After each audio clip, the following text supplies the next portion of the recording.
नमस्कार साथीहरू। आज हामी उकालो चढ्दै इतिहासको पाना पल्टाउँदै पुगेका छौँ। रामेछाप जिल्लाको एक अद्भुत र अलि ओजेरमा परेको ऐतिहासिक थलो, तिल्केस्थान गढी। सायद तपाईँलाई अचम्म लाग्ला, रामेछापमा पनि गढी र किल्ला? हो, यही प्रश्न मैले पनि पहिलो पटक सुन्दा गरेको थिएँ।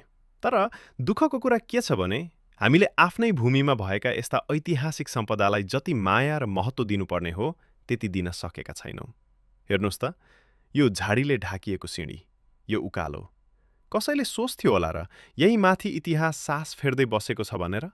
हामी अहिले चढिरहेका यी खुड्किलाहरूको माथि छ तिल्केस्थान गढी। कुनै समय यहाँ नेपाली सैनिकहरू बसोबास गर्थे। अंग्रेज फौजसँगको युद्ध ताका यही गढी देश रक्षाको एउटा महत्त्वपूर्ण किल्ला थियो। भनिन्छ सैनिक र युद्ध सामग्री भण्डारण गर्न साविक रामेछाप गाउँ विकास समिति क्षेत्रमा सुरुङ समेत बनाइएको थियो।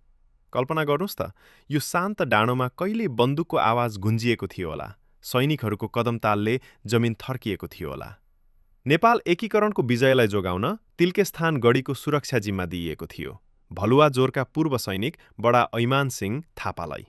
विक्रम सम्वत 1836 सालतिर उनलाई स्थायी बसोबास नै गर्ने गरी यहाँ खटाइएको इतिहास भेटिन्छ।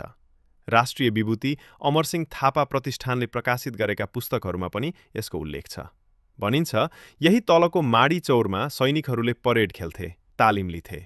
आज शान्त देखिने त्यो चौरले कुनै समय देशभक्तिको हुङ्कार सुनेको थियो।